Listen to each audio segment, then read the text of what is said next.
الرجیم بسم اللہ الرحمن الرحیم الحمد للہ رب العالمین الصلاۃ والسلام علی اشرف الانبیاء والمرسلین سیدنا و نبینا ابی القاسم محمد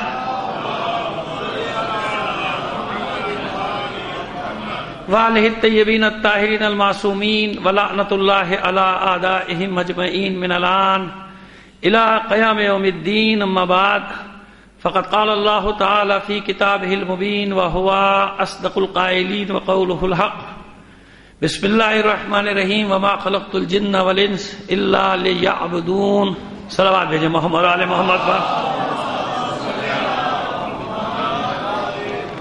آپ سے درخواست گزار ہوں سید اعجاز حسین جعفری، بیگم نواب حسن، کنیز فاطمہ اور اس خاندان کے دیگر مرحومین کے سال ثواب کے لیے اور اپنے بھی تمام مرحومین اور شہداء کو شامل کر کے ایک بار سورہ فاتحہ پڑھ کر بخش دیجیے گا. بسم اللہ.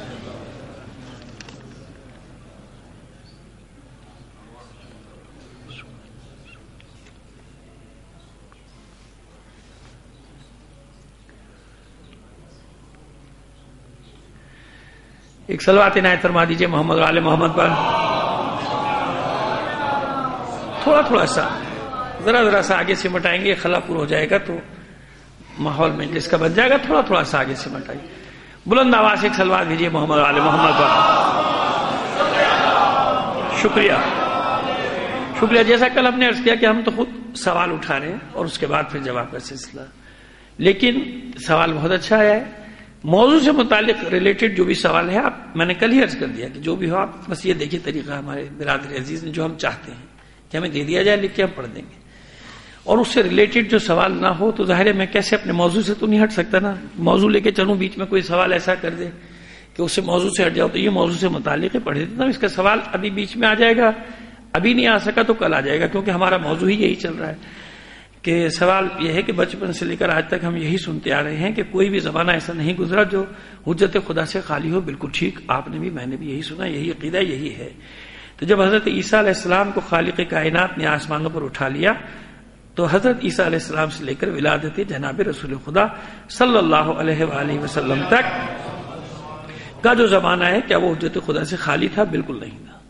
اور اگر سوال بھی ہے کہ اگر نہیں تو وضاحت فرمائیں کہ اس وقت ظاہراً حجت خدا کون تھا. انشاءاللہ ابھی آ جائے گا، تھوڑی دیر میں جواب نہیں آ سکا، مضمون لمبا ہو گیا تو کل آ جائے گا. اطمینان رکھیں. ایک صلوات بھیجیے محمد علی محمد پر.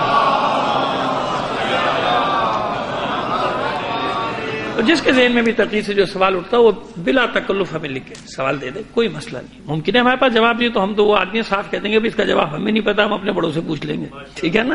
کہ ہم نے دعوے، کوئی ایسا خدا نہ کرے دعویٰ تو کیا نہیں، کوئی کر ہی نہیں سکتا. وہ دعویٰ تو صرف جن ہستیوں کو زیب دیتا ہے وہی ہستیاں کر سکتی ہیں. ایک بار اور صلوات عنایت فرما دیجیے.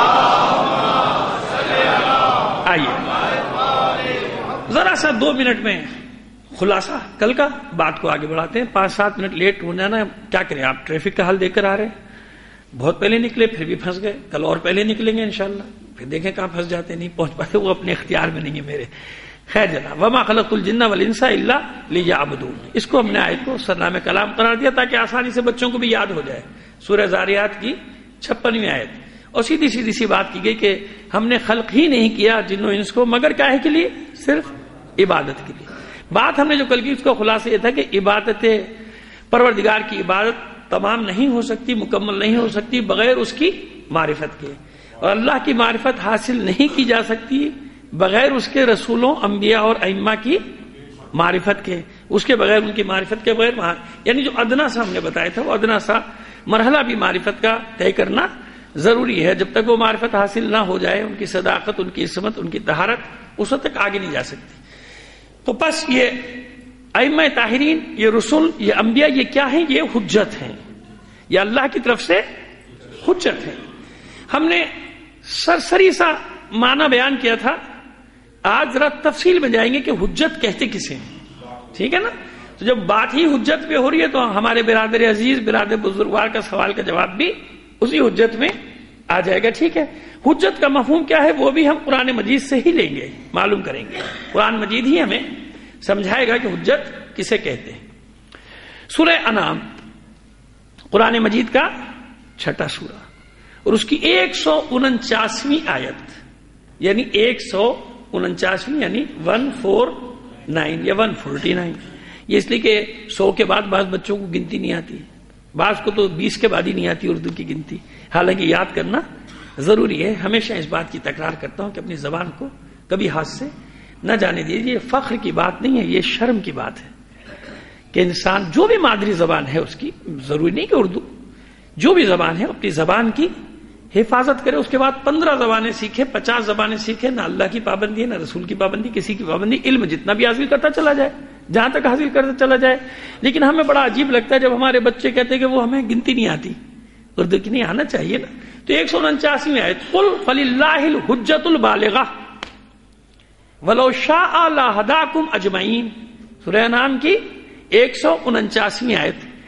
ارشاد رب العزت ہوا, اے حبیب کہہ دیجئے, قل اے رسول کہہ دیجئے, فللہ الحجۃ البالغہ, کہ بس اللہ ہی کے لیے ہے قانع کر دینے والی, آخر تک پہنچا دینے والی دلیل, حجت.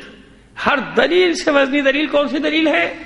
وہ آخری دلیل جو اللہ کی ہے. کس پر ہے؟ انسانوں کے لیے ہے. قل فللہ, اللہ ہی کے لیے حجت بالغہ, یعنی وہ دلیل جو بالغہ کا مطلب یہ ہوتا ہے کہ آخر تک پہنچانے والی, کہ جس کے بعد کوئی دلیل کام نہیں. ولو شاء لہداکم اجمعین, اور اگر اللہ چاہتا تو تم سب کو ہدایت دے دیتا. یعنی اللہ اگر چاہتا تو جبری ہدایت کر دیتا, پھر کسی کا امکان تھا کہ وہ ہدایت سے ہٹ جاتا. مگر اگر جبری ہدایت ہوتی, پہلے اس کی ذرا سا مسئلہ حل کرتے چلے جائے کہ سوال پیدا ہی نہ ہو, وہ جواب یہیں پہ دے دیں. یعنی جبری ہدایت کا تو فائدہ نہیں نا, پھر جنت دوزخ پھر کسی چیز کا کوئی فائدہ نہیں. جبری ہدایت کا کیا فائدہ پھر؟ وہ جبر والے, اصل میں یہ مسئلہ کیوں آیا کہ اس سے پہلے کی جو آیات ہیں یا بہت سارے مقامات ہیں, مشرکین نے بار بار یہ کہا کہ اللہ اگر ہدایت دینا چاہتا تو ہمیں دے دیتا, آپ کو کیوں بھیجا, ہم پر کیوں نشانی نہیں بھیجی؟ اللہ چاہتا تو ہدایت دے دیتا, اللہ نے نہیں چاہا نہیں دیا. نہیں, مذاق اڑاتے تھے ایک طرح سے. ما قبل اسلام بھی, ما بعد اسلام بھی. ما قبل اسلام بھی یہ نظریہ موجود تھا, ما بعد اسلام بھی نظریہ موجود تھا, جس کو بڑا علمی نقاب پہنائے گی, ڈھکوسلہ تیار کیا گیا, جنہیں مجبرہ کے نام سے یاد کیا جاتا ہے عقائد کی بحث میں. مجبرہ یعنی جبر کے قائل. تو اللہ کی جس کو مرضی ہدایت دے, جس کو مرضی ہدایت نہ دے. تو بھئی یہ جبر اگر ہو جاتا, اللہ کی قدرت اور مشیت بالکل برحق ہے. اللہ کی قدرت اور مشیت برحق ہے, جو چاہے وہ کر سکتا ہے, لیکن وہ نہیں کرے گا. وہ خود بھی ارشاد فرمایا کہ ایسا نہیں کروں گا. ولو شاء لہداکم اجمعین, اگر اللہ چاہتا تم سب کی ہدایت کر دیتا, لیکن نہیں کی نا. کیوں؟ اس لیے کہ حیوانوں میں, دیگر مخلوقات میں اور تم میں یہی تو فرق رکھا کہ تم پر اللہ نے حجت بالغہ یعنی حجت تمام کی ہے. 2 حجتیں. ابھی آگے بڑھتے ہیں, بات کو آگے لے کر آگے بڑھاتے ہیں. جبھی تو جنت دوزخ بنائی ہے, تمہیں عقل دی ہے, تمہیں ذہن دیا ہے, تمہارے لیے رسول بھیجے, تمہارے لیے نبی بھیجے, تمہارے لیے ائمہ بھیجے. کیوں بھیجے؟ ہدایت کے لیے بھیجے نا. اور اختیار دیا تمہیں پورا اختیار دیا, تمہیں اپنے افعال کا ذمہ دار بنایا. مشکل بحثیں ہیں, میں بہت آسان الفاظ میں آپ کے سامنے پیش کرتا چلا جا رہا ہوں عقائد کی. کیا مجبرہ مفوضہ کے درمیان کا جو راستہ ہے وہ بیان کر رہا ہوں, پہلے بھی کئی بار بیان کیا, اب ذرا الفاظ بدل گئے, مفہوم بدل رہا ہے, مفہوم کچھ اور بیان کرنا چاہ رہا ہوں, لیکن یہ بحث تو بار بار آئے گی. تو مجبرہ کا عقیدہ کیا ہے؟ وہی جبر والا, کہ بھئی جس کو اللہ چاہتا ہے, جیسا چاہتا ہے بنا دیتا ہے. ایسے کیسے بنا دیتا ہے؟ ارشاد تو فرما رہا ہے پروردگار عالم, اگر اللہ چاہتا تو سب کو ہدایت دے دیتا, نہیں دی نا. یعنی جبر نہیں ہے تم پر, لائک رہا پہ دین والی منزل ہے, کوئی جبر تم پر نہیں ہے. اپنی مرضی سے اختیار کرو گے. جبھی تو نبی بھیج رہا ہوں, جبھی تو رسول بھیج رہا ہوں, بار بار ہدایت ہادی بھیج رہا ہوں. وَلِكُلِّ قَوْمٍ ہَادٍ, کوئی قوم ایسی نہیں جس کے لیے کوئی ہدایت کرنے والا نہ ہو.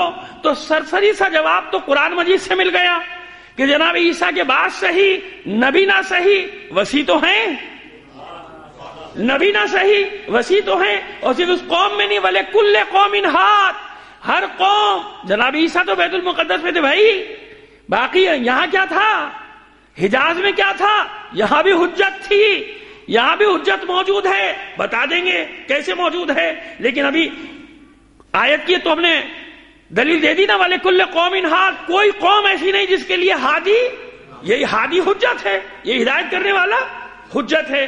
اب آئیے واپس, ولو شاء لہداکم اجمعین کی میں نے پہلے بات مکمل کر دی، اب پہلے سے پھر واپس پلٹ آئیے. قل فللہ الحجۃ البالغہ، کہہ دیجئے حبیب.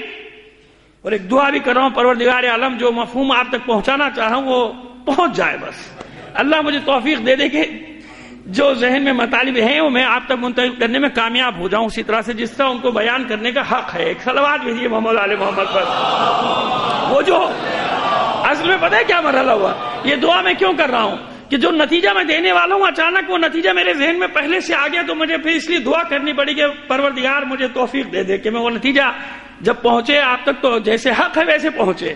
ٹھیک ہے، قل فللہ الحجۃ البالغہ، بس اللہ ہی کے لیے ہے وہ آخری ہر دلیل کو کاٹ دینے والی دلیل. بس یہ حجت کا معنی کیا ہے؟ حجت بالغہ تو آ جائے گا آگے. حجت کا معنی کیا ہے؟ حجت کا مادہ کیا ہے؟ حج یا حج بھی کہہ سکتے ہیں آپ. قرآن مجید میں دونوں لفظ ہیں نا، حجت اللہ بھی ہے. حج کا معنی ہے قصد کرنا. حج کا معنی کیا ہے؟ قصد کرنا، کسی چیز کا قصد کرنا. حج کا قصد کرنا کسی جگہ کا، اسی لیے مہجا کہتے ہیں اس راستے کو جس پر چلا جاتا ہے. مہجا اس راستے کو کہتے ہیں. حج کا معنی ہے قصد، اور اسی سے حج بنا. حج کا معنی بھی قصد ہے، ارادہ. لیکن حج اور حج میں فرق یہ ہے کہ حجت اللہ جس نے اللہ کے گھر کا قصد کیا، اور اس حجت اللہ کے لیے وہ جتنے اراکین انجام دیتا ہے ان تمام اراکین کو جب بجا لائے تو اسے کہتے ہیں حج. حج پورا ہو گیا. یہ دونوں لفظ قرآن مجید میں موجود ہیں، لہذا کبھی کبھی پریشان ہو جاتے ہیں بچے کہ بھئی یہ حجت اللہ ہے یا حجت اللہ ہے. تو میں نے آپ کو بتا دیا کہ حجت اللہ جب انسان ارادہ کرتا ہے اللہ کے گھر جانے کا، تو اسے کیا کہتے ہیں؟ یہ قصد ہے، اس کا قصد ہے، یہ حجت اللہ. کیا اس نے ارادہ کیا اللہ کی طرف جانے کا. اور جب وہ تمام عبادتیں مکمل کرتا ہے یہاں سے لے کے وہاں تک، اور ساری قربانیوں پہ طواف اور طواف سے، تو اب کیا ہوا؟ یہ مکمل حج ہو گیا. اسی لیے حج اکبر بھی کہا گیا. قرآن مجید میں حج اکبر بھی آیا نا، حج بھی آیا اور حج بھی آیا. وہ معمولی سفر زیر اور زبر کا میں نے آپ کے سامنے رکھ دیا. تو بس اس کا اصل مادہ کیا ہے؟ حج. حج کا معنی ہے قصد، ارادہ. اسی لیے مہجا یا مہجتن اگر تا بھی لگا دیں تنوین کے ساتھ تو اسے کہتے ہیں اس راستہ جس پر انسان چلتا ہے. کتابوں کے بھی بہت سے نام ہیں، مہجت البیضاء، مہجت النور، اس طرح کی بہت ساری کتابیں. نور کا راستہ، سفید راستہ، روشن راستہ. کتابوں کے بھی عربی میں بہت ساری کتابوں کے نام ہیں مہجا، مہجا کے اوپر، اسی مہجا پر. بس اب سمجھ میں آ گئی بات. اسی سے نکلا ہے حجت. حجت یعنی جب کوئی شخص یہ ارادہ کرتا ہے، قصد کرتا ہے، کسی دوسرے پر اپنی بات کی دلیل قائم کرتا ہے، اسے کیا کہتے ہیں؟ حجت. یعنی جب قصد کرتا ہے، وہ ارادہ کرنا ہوا نا، کسی دوسرے پر اپنی بات کو سچ ثابت کرنے کے لیے، بات تو کر دی، بات کو ثابت کرنے کے لیے جو دلیل دے گا اسے کہتے ہیں حجت. اسے کیا کہتے ہیں؟ وہ غلط ہو یا صحیح ابھی بحث نہیں، ابھی تو بتا رہی ہیں. مثلا میں نے ایک دعویٰ کیا، اب وہ جو میں دلیل پیش کر رہا ہوں یہ میری طرف سے کیا ہے؟ یہ حجت ہے.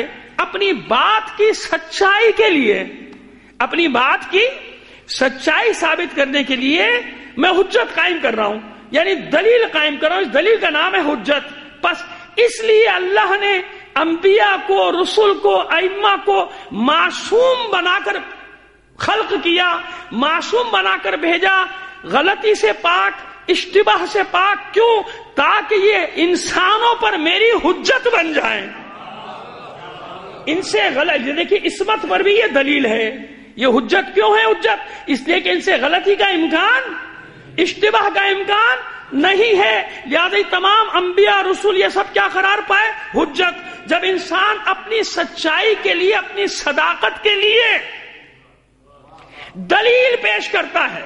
اب آئیے اس روایت کی طرف جسے سرسری طور پہ آپ نے سینکڑوں بار زندگی میں سنا ہے، کل میں نے بھی پڑھا، آج اسی کی تفصیل میں جانا چاہ رہا ہوں کہ وہ روایت ہے کیا. امام حسن عسکری علیہ السلام کی بھی وہ روایت، وہ حدیث کہ نحن حجت اللہ علیکم، ہم ائمہ تم سب پر حجت ہیں اللہ کی. نحن حجت اللہ علیکم، یعنی ہم ہی تو تم پر حجت ہیں. ہمیں دیکھ کے پہچان لو اللہ کو، ہماری صداقت، ہماری عصمت، ہماری گفتگو، ہمارے علوم، یہ جتنے بھی علوم ہیں ان سب علوم کو دیکھ کر، یعنی اللہ نے حجت بنایا تو سارے علوم دے کر بھیجا. اور اگر یہ سمجھنا چاہتے ہو کہ ہم پر دلیل کیا ہے، ہم پر دلیل کیا ہے، ابھی تو اس پر بھی دلیل دیں گے، لیکن ابھی تو یہ حدیث تو پوری کر دینا. وَفَاطِمَةُ حُجَّتُ عَلَيْنَا، اور فاطمہ ہم پر بھی حجت ہے. یہ ہے اصل. اللہم صلی اللہ. آئیے، فاطمہ ہم پر بھی، یعنی ہماری سچائی کی دلیل کیا ہے؟ اسلام کی سچائی کی دلیل تو ہم ہیں. ہماری سچائی کی دلیل کون ہے؟ یہ تشریح کر رہا ہوں حدیث کی. ابھی اس پر دلیلیں قائم کریں گے، نتیجہ نہیں دیا ابھی. ہمارے ابھی تو معصوم کے فرمان کی تشریح کر رہا ہوں کہ ہم کون ہیں، تم پر حجت ہیں، ہمیں اللہ نے حجت بنا کر بھیجا. اسلام کی سچائی، اللہ کے دین کی سچائی کے لیے ہم حجت ہیں. ہم پر حجت کون ہے؟ ہم پر حجت ہے فاطمہ. ابھی بتائیں گے آپ کو جناب، ایسے نہیں، قرآن سے ہی بتائیں گے فاطمہ کیسے حجت ہے. صلوات بھیجیے محمد آل محمد پر. ابھی پیش کرتے مطلب، لیکن ابھی اسی حجت پہ بات ہو رہی ہے نا ہماری. پہلے حجت پوری طرح سے لفظ سمجھ میں آ جائے اتنی آسانی سے کہ ساری زندگی آپ اس کو فراموش نہ کر سکیں. اور قرآن مجید میں جہاں بھی یہ ذکر آئے، یہ لفظ آئے، تو آپ کے ذہن میں اس کا اصل مفہوم یا مفہوم کا خلاصہ آپ کے ذہن میں بیٹھ جائے کہ حجت کسے کہتے ہیں. حجت یہ ہوتا ہے.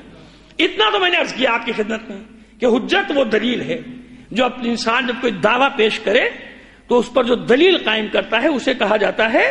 یہ عام معنی ہے، عام مفہوم ہے. اب آئیے، معصوم کیا فرماتے ہیں، معصومین کیا فرماتے ہیں، ائمہ طاہرین کیا فرماتے ہیں اس حجت کے بارے میں، اس حجت کی تعریف کیا کرتے ہیں. امام موسیٰ کاظم علیہ الصلوۃ والسلام، ساتویں امام، باب الحوائج فرماتے ہیں کہ ان اللہ علی الناس حجتین، اللہ کی بے شک اللہ کی طرف سے دو حجتیں ہیں انسانوں پر. ان اللہ علی الناس حجتین، دو حجتیں ہیں، حجت ظاہریۃ و حجت باطنیہ. ایک حجت ظاہریہ ہے، حجت ظاہرۃ و حجت باطنۃ. ایک حجت ظاہری ہے، ایک حجت باطنی. بہت آسانی سے کوشش کروں گا سارے مفہوم کو آپ تک پہنچانے کی. اللہ کی طرف سے یہ ساتویں امام کا فرمان کہ اللہ کی طرف سے انسانوں پر دو حجتیں قائم ہیں. ایک حجت ظاہری ہے، ایک حجت باطنی. یاد رکھیے، ظاہر باطن، ظاہر باطن ہر جگہ ہے. قرآن مجید میں بھی ہے نا، متعدد بار آپ کے سامنے مولا کا فرمان پڑھ چکا ہوں، ظاہرہ انیق و باطنہ عمیق. قرآن کا ایک ظاہر ہے، ایک باطن ہے. ظاہر بھی روشن اور چمکدار ہے، باطن تو بہت ہی گہرا ہے. اور پھر باطن در باطن در باطن در باطن. ابھی بتائیں گے آپ کو کس سطح کے حساب سے مفہوم بیان کیا جاتا ہے. دو حجت، حجت ظاہرۃ و حجت باطنۃ. فاما الحجت الظاہرہ، پس یہ حجت ظاہرہ کیا ہے؟ فالرسل والانبیاء والائمہ. اللہ کی حجت ظاہری انسانوں پر کیا ہے؟ رسول، انبیاء اور ائمہ، امام. یہ ظاہری حجت ہے اللہ کی کہ اس کا بھی انکار نہیں کر سکتے. کوئی نہیں کہہ سکتا کہ ہمیں سمجھانے والا نہیں آیا، ہمیں بتانے والا نہیں آیا، ہمارے پاس ہدایت نہیں پہنچی، ہمارے گروہ میں، ہماری قوم میں کوئی ہادی نہیں آیا، نہیں بھیجا ہے میں نے. فَأَمَّا الْحُجَّةُ الْبَاطِنَةُ، اور وہ حجت باطنہ کون سی ہے؟ فَالْعُقُولُ، یہ جو لوگوں کو عقل دی گئی ہے یہ حجت باطنی ہے. کیوں استعمال نہیں کیا تم نے؟ اسی لیے جس کے پاس عقل نہ ہو، عقل نہ ہونے سے مراد بے وقوف آدمی نہیں، عقل نہ ہونے سے مراد مجنون ہے، دیوانہ ہے، پاگل ہے. اس پر کوئی حجت ہے؟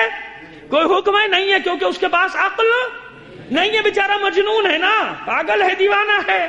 لہذا مخبوط الہوا سے، لہذا اس پر حجت بھی نہیں اللہ کی طرف سے. فالعقول، یہ جو عقل تمہیں دی گئی ہے یہ حجت باطنی ہے، یعنی حق اور باطل میں تمیز کرنے کی صلاحیت دی ہے نا تمہیں، اچھے اور برے میں تمیز کرنے کی صلاحیت دی ہے کہ نہیں؟ یہ اللہ کی طرف سے حجت باطنی کہ تم نے پڑھا تو تھا، اگر دیکھا نہیں تھا تو پڑھا تو تھا، سامنے تو لائی گئی تھی تمہارے ساری چیزیں، پھر تم نے قبول کیوں نہیں کیا؟ پھر تم نے حق کا سامنا کیوں نہیں کیا؟ حق کا ساتھ کیوں نہیں دیا؟ جانتے تھے مگر حق سے گریزاں، حق سے الگ الگ چلتے رہے، حق کی مخالفت میں کھڑے رہے. ایسی ہوا. یہ حجت کے دو معنی جو ساتویں امام نے فرمایا. اب دیکھیے، ہر امام حجت کی اگر الگ تعریف کرے نا تو پھر مسئلہ ہو جائے گا. بھئی ساتویں امام یہ فرما رہے ہیں اور 11ویں امام نے یہ فرمایا کہ ہم تم پر حجت، فاطمہ ہم پر حجت. اب آئیے چھٹے امام، امام جعفر صادق علیہ السلام، ان کے سامنے ان کے شاگرد نے سوال کر دیا اسی آیت کے بارے میں کہ فرزند رسول یہ حجت کے معنی کیا، حجت کسے کہتے ہیں؟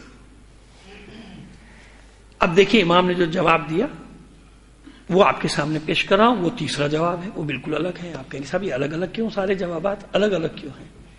چھٹے امام سے سوال کیا حجت کے بارے میں کہ حجت کسے کہتے ہیں. امام نے جو جواب دیا، طویل روایت ہے، میں خلاصہ پیش کر رہا ہوں آپ کے سامنے اس روایت کا. امام فرماتے ہیں کہ اللہ نے انسانوں پر حجت قائم کر دی اپنے انبیاء، اپنے رسول، ائمہ کے ذریعے سے. یہاں تک تو بالکل بات ٹھیک ہے. بس قیامت کے دن اللہ اپنے بندے سے پوچھے گا، اللہ اپنے بندے سے پوچھے گا اکنت عالما، کیا تو عالم تھا؟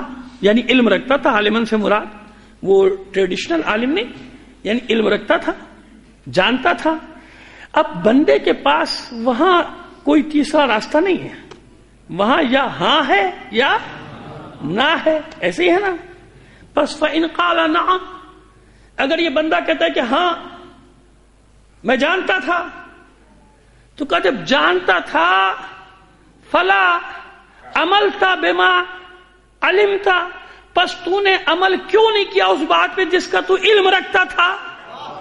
یہی کہے گا نا کہ جانتا تھا. یہ گناہگار بندوں کی بات کروں، جب ان سے پوچھے گا سزا دینے سے پہلے پوری حجت قائم کرے گا نا. پروردگار عالم حجت قائم کر کے سزا دے گا، ایسے تھوڑی.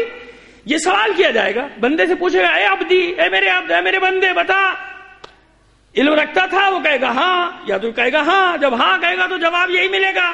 پس جب علم رکھتا تھا تو اپنے علم کے مطابق تو نے عمل کیوں نہیں کیا؟ ایسے ہی ہے نا.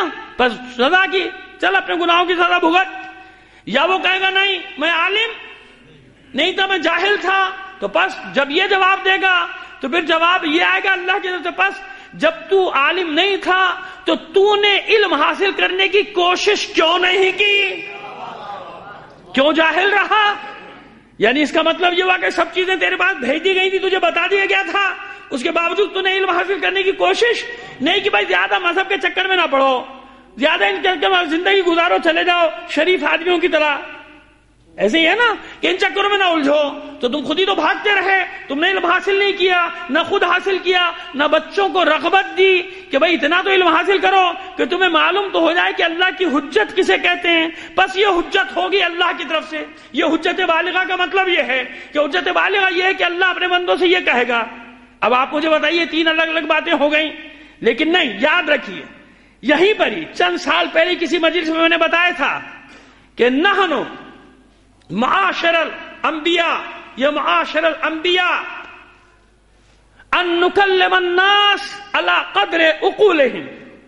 ہم معصومین کا گروہ، ہم انبیاء کا گروہ، ہم ائمہ کا گروہ لوگوں سے ان کی عقل کے مطابق بات کرتا ہے.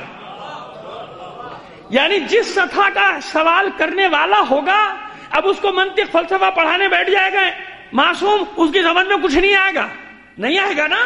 بس سلمان کی سطح الگ، ابو ذر کی سطح الگ، مقداد کی سطح الگ، قمبر کی سطح الگ، عام سوال کرنے کی سطح الگ، ابو بصیر کی الگ، حشام کی الگ، مومن کاف کی الگ، زرارہ کی الگ، سب کی الگ الگ سطح ہے عقل کی.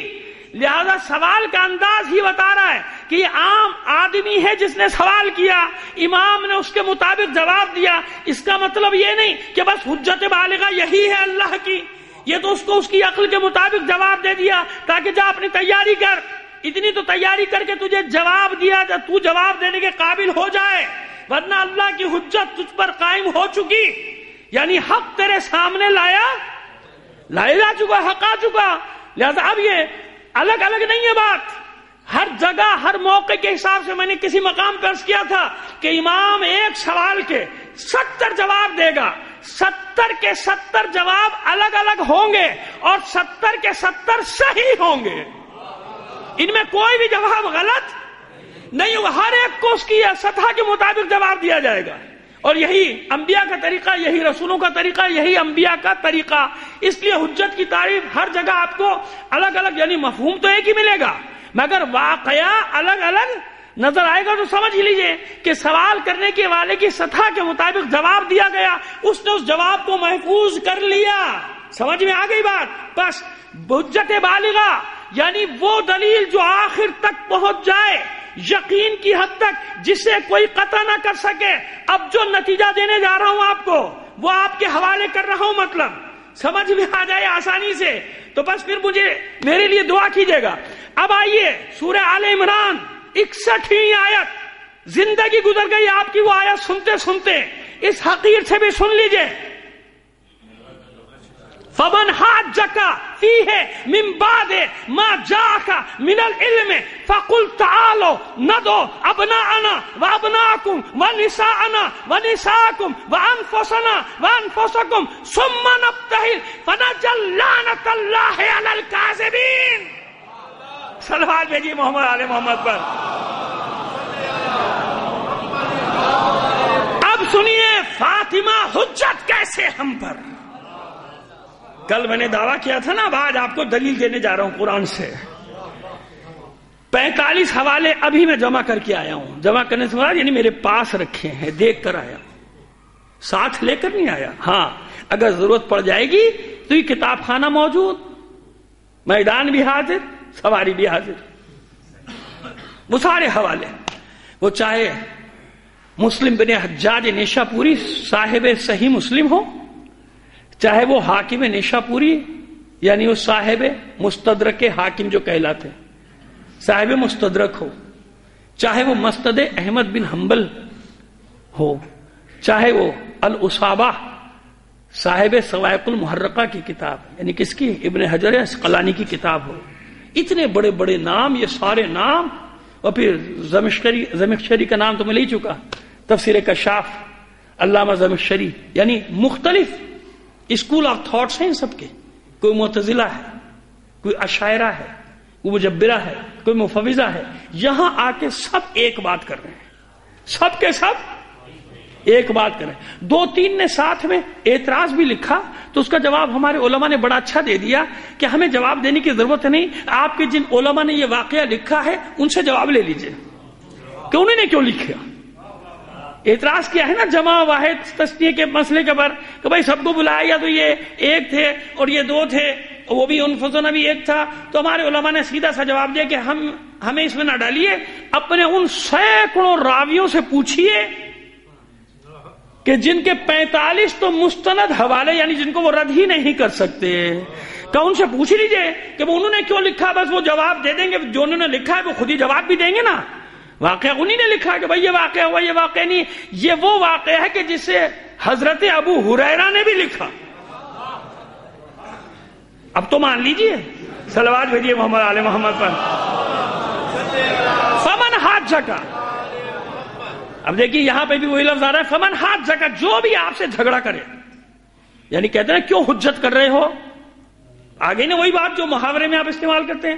جو بھی آپ سے حجت کرے اس معاملے میں، جو بھی آپ سے جھگڑا کرے، جو بھی آپ سے گفتار میں تیزی کرے اس معاملے میں. ہاتھ جکا کا اور کیا مہذب معنی کرتا چلا جاؤں. فمن ہاتھ جکا فیہ، اس معاملے میں جو بھی آپ سے حجت کرے، جو آپ سے جھگڑا کرے، جو آپ سے تلخ گفتار کرے، تو اس کو کہہ دیجئے. اس کے بعد کہ جب آپ کے پاس علم آ چکا، بریکٹ میں عبارت ہے، وہ حضرت عیسیٰ کے بارے میں سارا علم آ چکا تھا، سب دے چکے تھے رسول کو. فمن حاجک فیہ من بعد ما جاءک من العلم، جب آپ کے پاس یہ سارا علم آ چکا، اس معاملے کا علم آ چکا، اور اس کے بعد بھی کوئی حجت کر رہا ہے، اس کے بعد بھی کوئی جھگڑ رہا ہے، یعنی ساری دلیلیں دے دی پھر بھی جھگڑا کر رہا ہے، نہیں مان رہا، یہی مطلب ہے نا یا کوئی اور مطلب ہے؟ یہی مطلب ہے اس آیت میں کہ ساری دلیلیں آنے کے بعد، ساری دلیلیں کے دینے کے بعد بھی اگر یہ نہیں مانتے تو اے رسول ان سے کہہ دیجئے فَقُلْ تَعَالَوْا، بلا لاؤ ابنانا وابناکم ونسانا ونساکم وانفسنا وانفسکم. اے رسول اتنی دلیلوں کے بعد، کتنی دلیلوں کے بعد؟ 40 دن کے مباحثے کے بعد ہر دلیل دے دی رسول نے. قرآن خود گواہی دے رہا ہے. فمن حاجک فیہ، اس میں جو بھی آپ سے حجت کرتا ہے، من بعد ما جاءک من العلم، جبکہ وہ سارا علم آ گیا، سب دے دیا پھر بھی جھگڑا کر رہا ہے، سب بتا دیا، ساری ان کو دے دیا، اب بھی جھگڑا کر رہے ہیں. اب بحث نہ کیجئے، اب بحث میں وقت ضائع نہ کیجئے، بس آپ ان کو دعوت دیجئے. فقل تعالوا، بلا لاؤ تم اپنے بیٹوں کو، ہم اپنے بیٹوں کو، ہم اپنے بیٹوں کو، تم اپنے بیٹوں کو، ہم اپنی عورتوں کو، تم اپنی عورتوں کو، ہم اپنے مردوں کو، تم اپنے مردوں کو. اور جب جمع ہو جائے سب تو پھر اس کے بعد ثم نبتہل، پھر مباہلہ کریں گے. مباہلہ کی تشریح کئی بار کر چکا ہوں، یعنی جھوٹوں پر خدا کی لعنت قرار دینے کی منزل ہے. رسول سے پہلے کسی نبی نے مباہلہ نہیں کیا، کسی نے مباہلہ نہیں کیا. ثم نبتہل فنجعل لعنت اللہ علی الکاذبین، پاؤ جمع ہو جائیں گے، مباہلہ کریں گے، اللہ کی بارگاہ میں دعا کریں گے کہ جو جھوٹا ہو اس پر اللہ کی لعنت ہو. بس جواب میں رسول کسے لے کے گئے؟ دیکھیے ایک بات ذہن میں رکھیے، رسول حجت، علی حجت، حسن حجت، حسین حجت، یہ سب کے سب رسول آگے ہیں. یہ سب بھی مسجد میں آتے رہے، تمام صحابہ بھی آتے رہے. جب بحث مباحثہ ہو رہا تھا ساری حجتیں قائم کی کہ نہیں کی؟ جبھی تو اللہ کو یہ وحی بھیجی اللہ نے کہ فمن حاجک فیہ من بعد ما جاءک من العلم، جو کچھ آ چکا اس کے بعد بھی حجت کر رہے ہیں، یعنی اتنی دلیلیں دے دی آپ نے اب بھی نہیں مان رہے. تو اب آپ کو سمجھ میں آ رہی ہے بات کون ہے فاطمہ؟ ساری حجتیں جب ختم ہو، ساری دلیلیں جب ختم ہو گئی تو اب اللہ نے کہا بلاؤ ان کو. تو اب بتائیے رسول خود حجت ہے کہ نہیں؟ علی خود حجت ہے کہ نہیں؟ حسن حجت ہے کہ نہیں؟ حسین حجت ہے کہ نہیں؟ کس نئی حجت کو رسول لے کر آیا میدان میں؟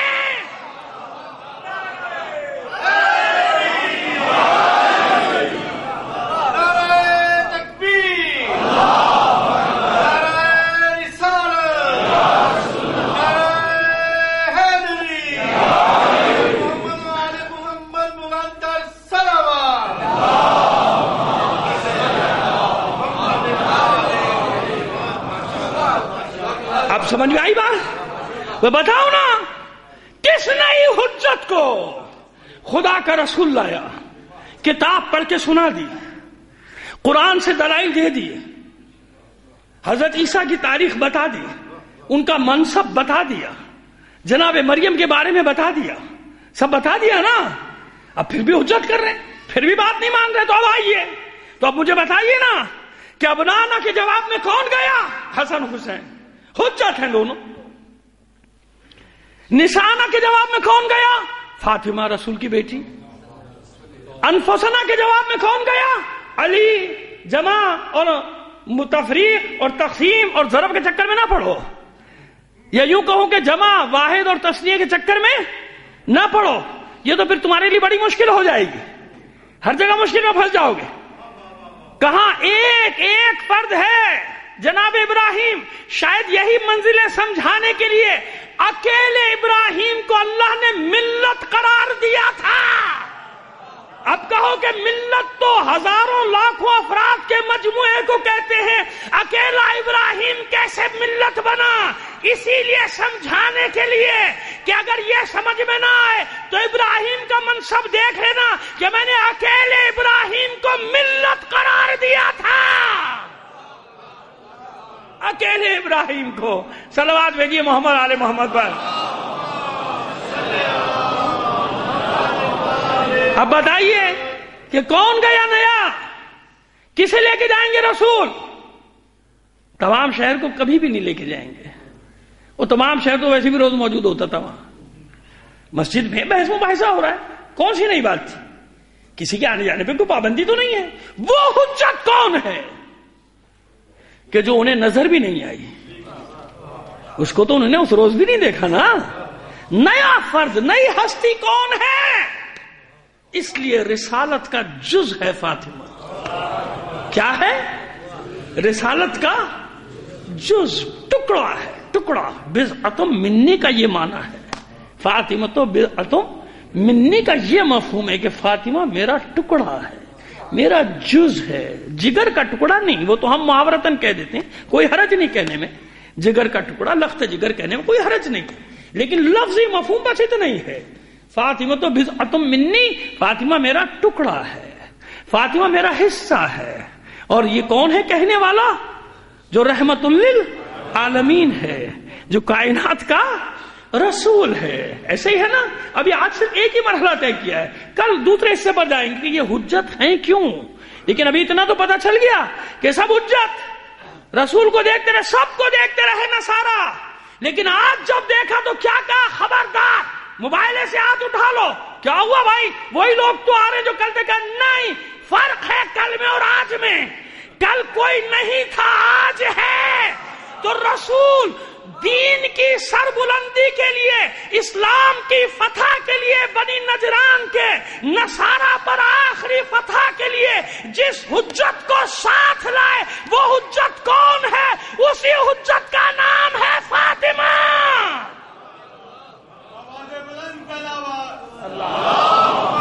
سمجھ آ گئی بات ہماری؟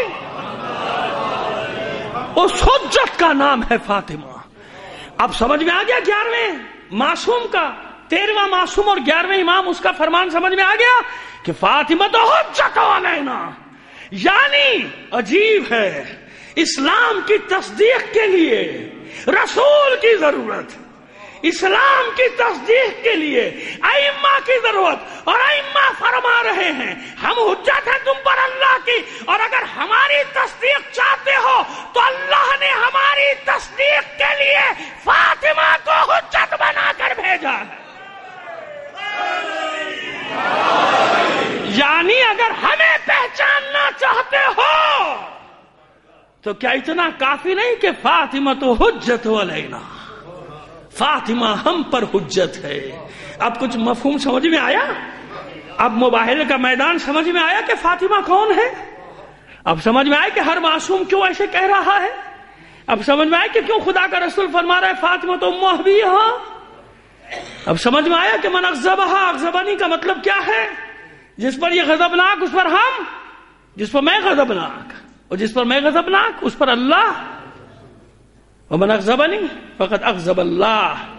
بس جس پر میں غضبناک ہو گیا تو اس پر اللہ غضبناک ہو جائے گا. کیوں؟ حجت ہے معصومین پر فاطمہ کی ہستی. یعنی ہم اللہ کا تعارف کراتے ہیں، فاطمہ ہماری معرف ہے. معرف یعنی ہمارا تعارف کرانے والی ہستی کا نام ہے فاطمہ. اب کوئی شک نہیں کرنا آج کے بعد حدیث قصہ پر. کھرچ کے پھینک دو، اپنے دل و دماغ سے کھرچ کے پھینک دو. انسان کا کلام ہو ہی نہیں سکتا یہ. ہم فاطمہ تو و ابوہا و بعلہا و بنوہا. صلوات بھیج دیجیے محمد آل محمد.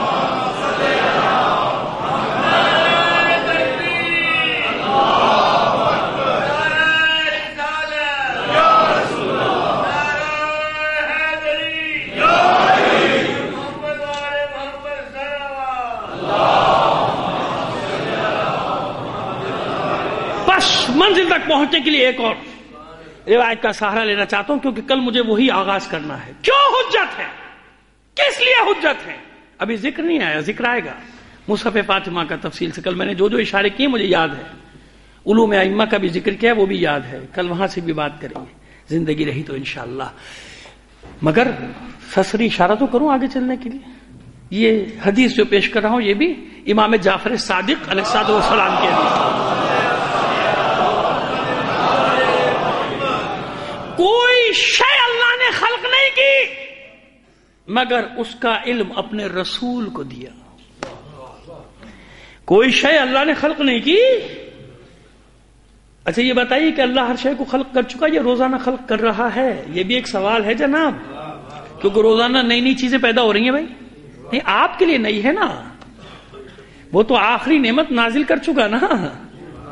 وَأَتْمَمْتُ عَلَيْكُمْ، وہ نعمتیں تمام کر چکا. وہ تو آپ کو روزانہ نئی نئی چیزیں مل رہی ہیں نا، وہ تو تمام کر چکا، آخری نعمت تک بھیج چکا. تمام تو علیکم نعمتی کا یہی مطلب ہے. یہ اشارہ تھا، یہ کبھی گفتگو میں نہیں ہے میری شامل. خیر جناب، کوئی شے ایسی خلق نہیں کی جس کا علم اللہ نے اپنے رسول کو نہیں دیا، اور اللہ کے رسول نے وہ علم اپنے بعد علی کو نہیں دیا.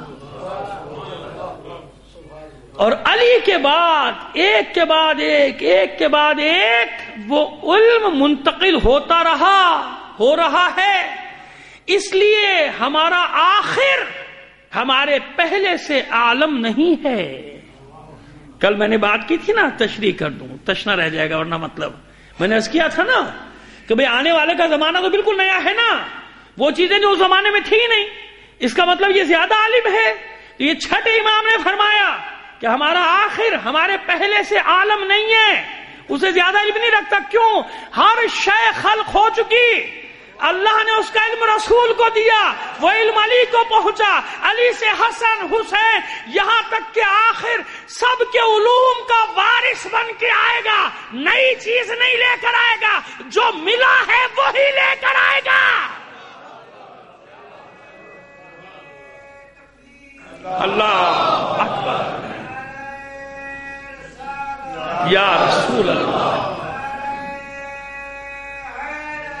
یا اللہم صلی علی محمد. سمیٹ رہا ہوں بیان، آپ کا وقت اتنا ہی جتنا مقرر ہے، انشاءاللہ اتنا ہی وقت لگے. سمیٹ رہا ہوں کیونکہ اب جو مطلب نیا بیان کرنا شروع کروں گا تو بالکل نیا مطلب ہوگا، پھر گیا آدھا گھنٹہ آپ کا. اس لیے اس کو یہیں پر روکتے ہیں، اس معاملے کو یہیں پر روکتے ہیں. بس ابھی مصحف فاطمہ میں کیا ہے اس پر بھی بات ہوئی. کیوں؟ ان شکوک و شبہات کو دور کرنا ہے جو ہمارے یہاں پیدا ہو جاتے ہیں، اور جس کے سبب سے انسان افراط و تفریط کا شکار ہو جاتا ہے، یا اس انتہا پہ چلا جاتا ہے یا اس انتہا پہ چلا جاتا ہے. ان دونوں کو امر جو ہے وہ بین بین ہے، عدل کا راستہ ہے. اسی لیے کیا کہا جاتا ہے ہمیں؟ معتدلہ. مجبرہ اور مفوضہ کے مقابلے میں کیا کہا جاتا ہے؟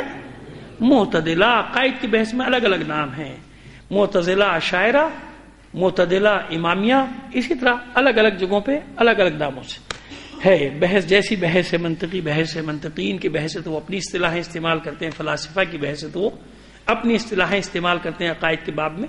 میں جو اتنا بڑا عالم نہیں، لیکن جو دو چار چھوٹی چھوٹی باتیں ہیں وہ آپ تک نقل کرنے کی کوشش کرتا ہوں. تو اب بات سمجھ میں آ گئی کہ وہ مجبرہ مفوضہ کے مقابلے میں، ان دو انتہاؤں کے مقابلے میں کیا حکم دیا ہمیں قرآن نے بھی، اور کیا حکم دیا ہمیں معصومین نے بھی کہ خبردار ادھر ادھر نہ بھاگو، اعتدال کے، عدل کے راہ. اعتدال سے مراد کیا ہے؟ عدل کے راستے پہ رہو. اعدلوا هو اقرب للتقوی. تقوی، عدل کا راستہ اختیار کرو تاکہ تم پرہیزگار بن جاؤ. یہ تقوی سے قریب تر ہے عدالت. یہ آیت ہے، آپ کہیں گے صاحب یہ تو وہ عدالت سے متعلق ہے، یہ آپ کہاں لیا؟ اعتدال میں بھی میں نہیں لایا، میں نہیں لایا اس آیت کو.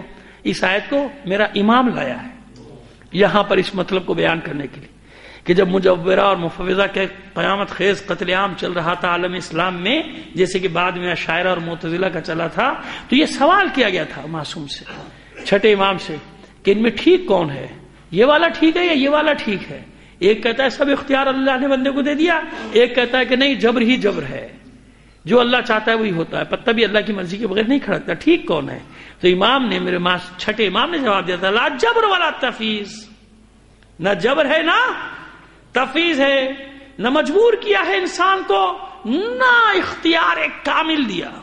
اختیار دیا، اختیار کامل نہیں دیا. اللہ جبر ولا تفیض، نہ سارے امور اس کو سونپ دیے اور نہ ہی بالکل اسے مجبور بنا دیا. والامر بین امرین، یہ معصوم ارشاد فرماتے ہیں والامر بین الامرین، جو حق ہے وہ ان دونوں کے درمیان میں، اعدلوا هو اقرب للتقوی، یہ معصوم یہ آیت پڑھ رہا ہے.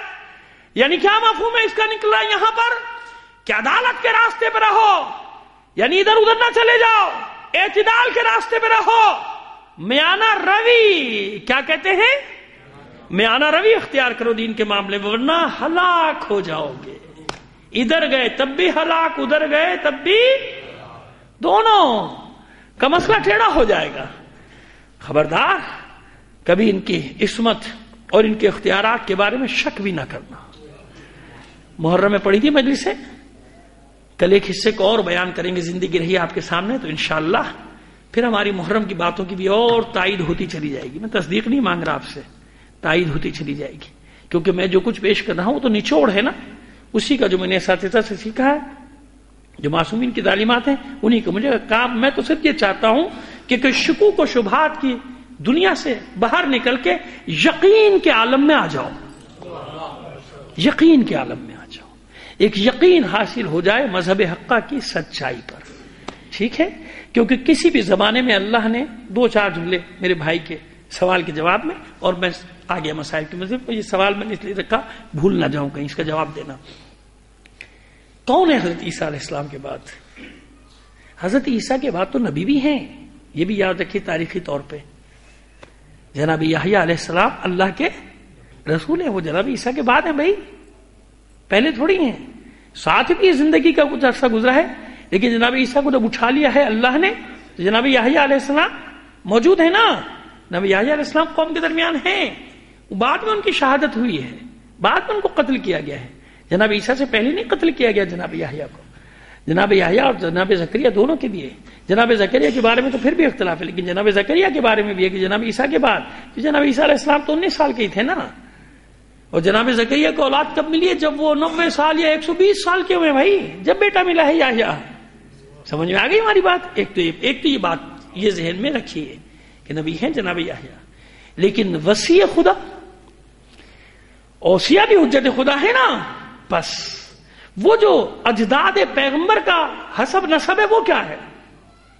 وہ ارحام مطہرہ، وہ اسلاب شامخہ، جہاں نور محمد اور نور علی گردش کر رہا ہے، جن کے لیے جناب ابراہیم کی دعا وَمِن ذُرِّيَّتِنَا أُمَّةً مُسْلِمَةً لَكَ، صرف ہم دونوں کو ہی نہیں، ہماری نسل میں بھی ایک گروہ کو اسلام پر باقی رکھنا.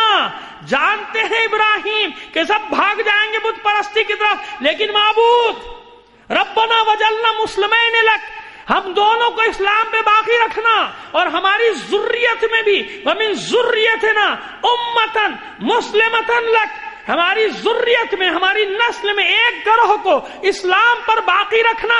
بتائیے دعا قبول ہوئی یا رد ہوئی؟ قبول ہوئی نا. جب قبول ہوئی تو بس پیغمبر کے مبعوث ہونے تک، اسی لیے میں ہمیشہ مبعوث ہونے کا لفظ استعمال کرتا ہوں تاکہ آپ کسی جھگڑے میں پڑے ہی نہیں. ٹھیک ہے، پیغمبر کے مبعوث ہونے تک ایک گروہ ہے نا اس سرزمین پر مکے کی جو وارث ابراہیم ہے، وارث اسماعیل ہے، اور اس کی گواہی وہ خطبہ جناب ابو طالب کا جو سیرت کی کتابوں نے محفوظ کر کے رکھا، الحمدللہ الذی جعلنا من ذریۃ ابراہیم و زرع اسماعیل. تمام ہم ساری تعریفیں اس اللہ کے لیے جس نے ہمیں ابراہیم اور اسماعیل کا وارث قرار دیا. جانتے ہیں نا یہ کیوں اللہ کی حمد ہو رہی ہے؟ یہ کیوں سورہ فاتحہ کے پہلے حصے کا آغاز کر رہے ہیں؟ ابو طالب بتا رہے ہیں کہ کسی زمانے میں زمین وسیع خدا سے خالی نہیں رہ سکتی. اگر ایسا ہوتا تو کبھی عبد المطلب پیغمبر کے چہرے مبارک کا واسطہ دے کے دعا نہ مانگتے. جانتے ہیں کہ خانہ کعبہ میں بت ہیں، اندر بت ہیں، چاروں طرف بت ہیں، کسی سے نہیں مانگا. جب سب سے مانگ چکے تو اپنے پوتے کا ہاتھ پکڑ کر آئے ہیں. تو اتنا علم تو عبد المطلب کو تھا نا، جانتے تھے کہ میرا پوتا کیا خبر لے کر آیا ہے، اس کے ساتھ کیا خبر ہے. تو اس کا مطلب عبد المطلب کے پاس علم ہے، ہاشم کے پاس علم، ارے چھوڑیے ہاشم کو، جناب ہاشم کے تو عقد کے بھی واقعات ہیں، جناب عبداللہ کے تو عقد کے بھی واقعات ہیں، عبداللہ ابن مطلب ابن ہاشم کے واقعات ہیں کہ نہیں، کہ خود وہاں کی خواتین اس بات کا اظہار کرتی تھیں عبد المطلب سے کہ ہم تیار ہیں، ہمیں عبداللہ کے عقد میں دے دو، جو پڑھی لکھی تھیں، کئی عالموں کا نام بھی لکھا ہوا ہے جو کتابوں کا علم رکھتے تھے. کیوں؟ اتنا تو وہ بھی جانتے تھے کہ عبداللہ کی پیشانی میں نور ہے. اور جب عقد ہو گیا پھر تو عورت نے دوبارہ دیکھا تو نہیں کیا، نہیں مانگا رشتہ. تو پوچھا عبد المطلب میں کیوں بھائی، اب ارادہ بدل گیا؟ کہا کہ ہاں ارادہ بدل گیا، تم نے اس کا رشتہ کر دیا نا کہیں. پتا چل گیا اس کو، پتا چل گیا اس کو کہ ہاں چہرے سے پتا چل گیا. تو ایسے ایسے لوگ تھے نا ہاشم کے لیے، جانتے تھے کہ پیشانی میں نور ہے. جو اہل علم ہے وہ پہچانتے تھے، اس وقت بھی پہچانتے تھے، زمانے جاہلیت میں پہچانتے تھے. کتنی بار کوشش کی ہاشم کو قتل کرنے کی، عبد المطلب کو قتل کرنے کی یہودیوں نے، عبداللہ ابن عبد المطلب کو، جناب عبداللہ کو قتل کرنے کی سازش کی. کیوں؟ جانتے تھے کہ آنے والا یہیں سے آئے گا. تب اس کا مطلب یہ ہوا کہ ہر زمانے میں حجت خدا ہے، اور حجت خدا ہونے کی دلیل یہ ہے کہ جن جن اسلاب شامخہ میں نور رسالت اور نور ولایت رہا، کبھی ان کی پیشانی تاریخ میں بتوں کے سامنے نہیں جھکی. ارے مٹی کے بتوں کی باتیں نہیں کر رہا، اگر یہ بت ابرہا کے ہاتھیوں کی صورت میں آیا تب بھی بھاگ گئے لوگ چھوڑ کے، مگر یہ اللہ کا نمائندہ کھڑا رہا ابرہا کے لشکر کے مقابلے میں. صرف مٹی کے بت نہیں، اگر نمرود اور فرعون بن کر بھی آئے تو ان بتوں کے سامنے بھی یہ پیشانیاں، یہ سر نہیں جھکے. ظاہری حجت بھی ہے اور باطنی حجت بھی ہے. تو ہر زمانے میں بالکل اسی طرح جس طرح 1,24,000 انبیاء میں سے ہر نبی نے جنگ کی نہیں کی، بلکہ بعض نبی تو ایسے بھی گزرے کہ جنہوں نے تبلیغ بھی نہیں کی، وہ خود ہی زندگی گزار کے چلے گئے. حالات ہی ایسا نہیں تھا. 70,000 انبیاء ایسے تو نہیں قتل ہو گئے. لہذا وسیع خدا موجود ہے جو حفاظت کر رہا ہے اس ورثے کی جو ابراہیم کا ہے. وارث تو ایک ہی ہوتا ہے نا بھائی، حفاظت کر رہا ہے معذرت کے ساتھ. سب اولاد علی ہیں، سب سادات اولاد فاطمہ ہیں، معصوم تو نہیں ہے نا بھائی. سادات کون ہیں؟ اولاد فاطمہ ہیں یا نہیں ہے؟ مان رہے ہیں نا. اور جب یہ تو سید ہیں، آپ رضوی نقوی جعفری تقوی جو بھی ہیں سب سید ہیں، سب اولاد فاطمہ ہیں. انکار کر دیجئے کہ نہیں ہے کسی میں ہمت؟ اولاد فاطمہ ہونے کا مطلب کیا ہے؟ پیدا ہوتے ہیں آپ یا آتے ہیں اوپر سے گرتے ہیں؟ کیا ہوتا ہے؟ ائمہ طاہرین کی اولاد ہیں نا آپ. حسنی سادات ہیں نا، تبائی سادات. کون سے سادات ہیں؟ حسنی، امام حسن کی اولاد ہیں، اور پھر امام حسین کی اولاد ہیں. یہی سادات ہیں. اور کون ہیں؟ زیدی ہیں، عابدی ہیں، حسینی ہیں، حسنی ہیں، جعفری ہیں، کاظمی ہیں، موسوی ہیں، رضوی ہیں، تقوی ہیں، نقوی ہیں. یہی ہے نا، یہی سب ہے سادات، سب اولاد فاطمہ ہیں. لیکن جو ورثے دار ہوگا وہ اور ہوگا، جو وارث قرار پائے گا وہ کوئی اور ہوگا. لاکھ دنیا گرد و غبار ڈالنے کی کوشش کرے، حق پر کبھی پردہ. یہ اللہ کی، یہ مشیت الہی، یہی تو قدرت الہی ہے، یہی مشیت الہی کہ سب نے مل کر چاہا کہ اس نور کو بجھا دیں. انشاءاللہ کل کی مجلس میں باقی باتیں، لیکن اس نور کو نہ بجھا سکے. چاہا معاذ اللہ اہانت کر دیں، نہ کر سکے. یہاں سے آغاز ہوتا ہے فاطمہ کی مصیبتوں کا. آغاز تو خیر شاہ ابی طالب سے ہوا ہے. جب سن و سال 2.5-3 سال کا ہے، اور اس سن میں آپ کو 3 سال تک شاہ ابی طالب میں گزارنا پڑے. اور کس کی بیٹی ہے؟ خدیجۃ الکبریٰ کی، ملکۃ العرب، اس خاتون کی صاحبزادی. اب بتائیے اس سے بڑا کوئی سرمایہ دار تھا عربوں میں؟ خود جناب خدیجہ نے کتنے آرام سے، کتنے اطمینان کے ماحول میں، کس ناز و نعم کے ساتھ پرورش پائی ہے. خود جناب خدیجہ کی اپنی مصیبتیں، اس ناز و نعم میں پرورش پانے والی خاتون شاب ابی طالب کی سختیاں کہ بچے ریت کے، مٹی کے، پتھروں کے ذروں سے چاول اور دال کے دانے ڈھونڈتے ہوں. وہ بچی خدیجہ کی بیٹی ہے، اور خدیجہ پر کیا گزرتی ہوگی؟ میری بیٹی، ملکۃ العرب کی بیٹی، سرزمین حجاز کی سب سے سرمایہ دار خاتون کی عورت کی بیٹی فاطمہ. تو آغاز تو یہیں سے ہو گیا تھا نا فاطمہ کی مصیبتوں کا. لیکن رسول کے بعد جو مصیبتیں ٹوٹ پڑی، ان میں ایک بڑی مصیبت کا سبب یہ تھا کہ فاطمہ غیظ و غضب میں آ گئی جب اسے یہ علم حاصل ہوا کہ فدق پر قبضہ کر کے جو مزدور، جو کسان وہاں میں نے بٹھائے تھے، اہل بیت کو کیا ملتا تھا؟ غریب غربا ہی میں تو تقسیم ہوتا تھا، انہی کے لیے تو تھا کہ اس پہ فصلیں بھی لگاؤ اور اس کی فصل سے کھاؤ. یہاں کیا آتا تھا؟ لیکن جب خبر ملی، وہ بیچارے خبر لے کر پہنچے کہ ہمیں تو نکال دیا گیا، مار پیٹ کے قبضہ کر لیا گیا. کیونکہ نبی اپنا کوئی ورثہ نہیں چھوڑتا، نبی اپنا کوئی وارث نہیں چھوڑتا. اس پر انشاءاللہ زندگی رہی 2-3 دن میں بات کریں گے کہ کون ایسا نبی ہے بھائی جس نے اپنا وارث نہیں بنایا، کون ایسا نبی ہے جس نے اپنا ورثہ نہیں چھوڑا. ہم نے تو نہیں دیکھا. جناب آدم سے لے کر خاتم تک ہر نبی نے اپنا وارث بھی بنایا، اپنا ورثہ بھی چھوڑا، ہر طرح کا ورثہ چھوڑا.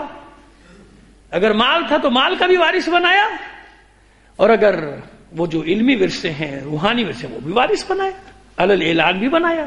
ایسا ہوا. خیر، لیکن مصیبت کا آغاز تو ہو گیا نا. اس سے بڑی کوئی مصیبت ہو سکتی ہے کہ جس خاتون کا لہجہ کسی نے نہ سنا ہو، اسے دربار میں بلایا جائے گواہی کے لیے، اپنا مقدمہ پیش کرنے کے لیے اسے بلایا جائے. اب یہاں ایک فاطمہ اور کتنے پہلو لیے ہوئے ہیں حکمتیں فاطمہ کی، کہ دربار میں جانے کی کیا کیا حکمتیں ہو سکتی ہیں. ایک دو ابھی بیان کرتے ہیں، پھر باقی بعد میں. کیوں گئی رسول کی بیٹی؟ نہ جاتی، جاؤ اللہ کے حساب لے لیں گے. وہاں جا کے کوئی مل گیا؟ نہیں ملا نا، کچھ نہیں ملا فاطمہ کو. نہ جاتی، لیکن گئی. وہاں بھی کچھ نہیں ملا، وہاں بھی یہی جملہ تھا کہ اللہ پر چھوڑا میں نے، قیامت کے دن سامنا ہوگا پھر میں تم سے بدلہ لے لوں. اللہ وہ عادل حقیقی جب مسند عدالت پر بیٹھے گا، میں انصاف لے لوں گی. عنقریب ظالم اپنے انجام کو پہنچ جائیں گے. یہ فاطمہ نے کہا. گئی کیوں جب ملنا ہی نہیں تھا؟ نہ جاتی، لیکن چلی گئی. رسول کی بیٹی وہی حجت قائم کرنے کے لیے. کل قیامت کے دن کوئی یہ نہ کہہ سکے کہ میں علم نہیں رکھتا تھا، مجھے پتا نہیں تھا. وہ جو میں نے جہاں سے بات کو شروع کیا تھا، اللہ پہلا سوال یہ کرے گا کنت عالما، کیا عالم تھے یا نہیں؟ دو ہی باتیں ہیں، یا علم رکھتے تھے یا علم نہیں. اگر علم تھا تو کیسا کیوں کیا؟ علم نہیں تھا تو علم والوں سے حاصل کیوں نہیں کیا؟ اس لیے رسول کی بیٹی پہنچی دربار میں تھا کہ حجت قائم کرو ان پر. اور پھر یہ بھی بتا دیا قیامت تک ملے نہ ملے وہ الگ بات ہے، مگر اس طرح ظلم کے سامنے سرنڈر نہ کرو کہ ظالم بالکل کھلا میدان اس کو مل جائے. احتجاج رقم کراؤ.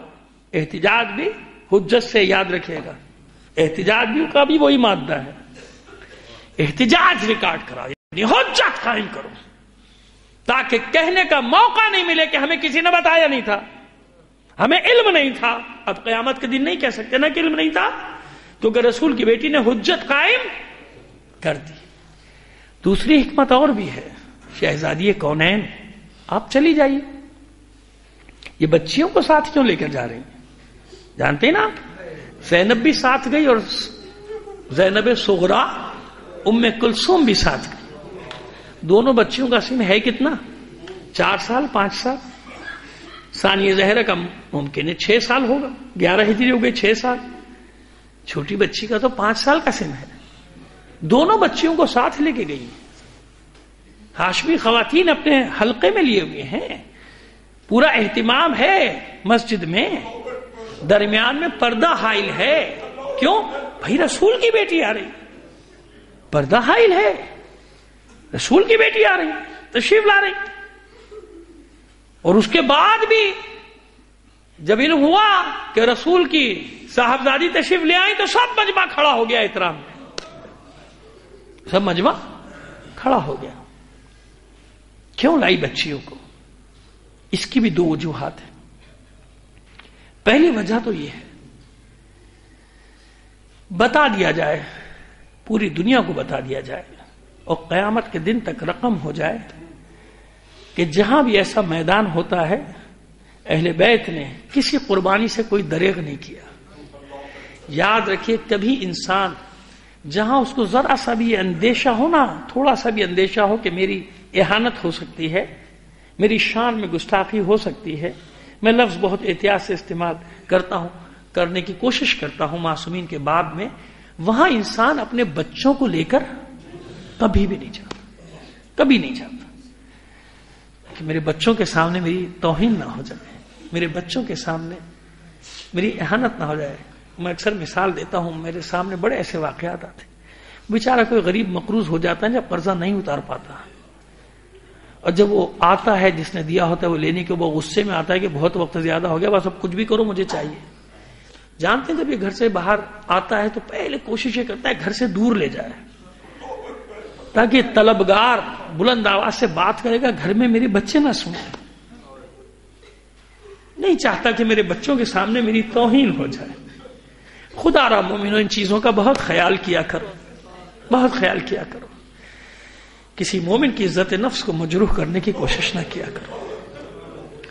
غربت کسی پر بھی آ سکتی ہے، غربت کہیں بھی آ سکتی ہے، غربت کسی کے دروازے پر بھی آ سکتی ہے. غربت مغل شہزادوں کو جھاڑو لگوا دیتی ہے، غربت مغل شہزادوں کو بھنگی بنا دیتی ہے، غربت مغل شہزادیوں کو بازار میں لے آتی ہے. تاریخ ہے جو دو جملوں میں بتا رہا ہوں. غربت محل سراؤں میں پیدا ہونے والی بچیوں کو بازار میں فروخت کے لیے لے جاتی ہے. یہ غربت کہیں بھی آ سکتی ہے نا، لہذا عزت نفس کا خیال کیا کرو تاکہ اللہ تم پر اپنا رحم نازل کرے. جو خیال کرتے ہیں غریبوں کا، مومن نہیں کوئی بھی غریب ہو، غریب تو غریب ہوتا ہے بیچارہ، اس کا کوئی بھی مذہب ہو، جو غریبوں کا خیال کرتے ہیں اللہ ان کا خیال کرتا ہے. قیامت کے دن ان کا پردہ رکھتا ہے، قیامت کے دن ان کے عیبوں کا پردہ بن جاتا ہے، پردہ رکھتا ہے. کیوں؟ انہوں نے میرے غریب بندوں کی مدد کی ہے. اس سے بڑا کوئی اعزاز ہو سکتا ہے کہ قیامت کے دن میرے عیب اللہ لوگوں سے پوشیدہ کر دے اس بنا پر کہ میں نے غریبوں کی مدد کی ہے نا عزیزو. اب مجھے بتائیے جب عام انسان آپ کی آنکھوں میں آنسو آ گئے کہ واقعی یہ کتنا بڑا مرحلہ ہے کسی کے بچوں کے سامنے اس کی توہین کی جائے، لیکن رسول کی بیٹی اپنی بچیوں کو لے کر آئی. ایک تو بچیوں کو یہ سمجھا دیا جائے کہ جب حق بات کرنے کی بات آئے اور جب اسلام کے دفاع کی بات آئے، جب قوانین الہی، وراثت کا قانون کس کا ہے؟ اللہ کا قانون ہے کہ نہیں؟ قوانین الہی کے دفاع کی بات آ جائے تو پھر یہ پرواہ نہ کرنا کہ میری اہانت ہوتی ہے یا نہیں ہوتی. اس لیے بچیوں کو ساتھ لے کر آئی کہ ملے گا کچھ نہیں، لیکن بچیوں دیکھ لو کہ ایسے موقع پہ کیا کرنا ہے. اور ایک اور حکمت، بہت ساری حکمت ہے، میں نے کہا میں صرف دو بتا رہا ہوں. دوسری حکمت یہ ہے کہ جب ماں خطبہ دے رہی ہے، علی کی ہمسر بیان کر رہی ہے، بچیاں غور سے ماں کے چہرے انور کو دیکھ رہی ہیں،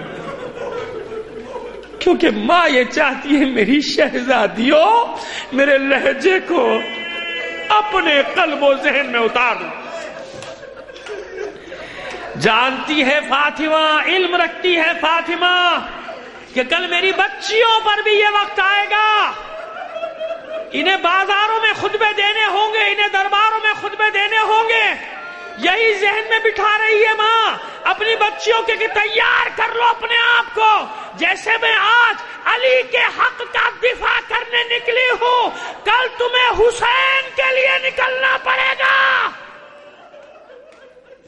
لیکن کون پوچھے شہزادی کونین سے، کون بتائے شہزادی کونین کو، اے رسول کی دختر، اے علی کی ہمسر، اے حسنین کی مادر، یہ مدینہ ہے، مدینہ 11 ہجری کا، یہاں اتنا اہتمام تو ہوا کہ جب آپ گھر سے چلی تو اتنی بڑی چادر تھی جو اتنی پھیلی ہوئی تھی، اتنی پھیلی ہوئی تھی کہ کوئی اندازہ نہیں کر سکتا تھا، اور اس کے باوجود ہاشمی خواتین نے اپنے حلقے میں بھی لے لیا تھا، اور جب دربار میں پہنچی، مسجد میں پہنچی تو درمیان میں پردہ بھی حائل ہو گیا تھا۔ اے معصوم کونین، جب آپ کی بچیاں خطبے دیں گی بازاروں میں، نامحرموں کا مجمع ہوگا، ایک خلق تماشائی ہوگی، بیویاں اپنے بالوں سے اپنے چہروں کا پردہ کریں گی، منادی ندا دیتا ہوا جائے گا، آؤ لوگو آؤ، جسے رسول زادیوں کا تماشا دیکھنا۔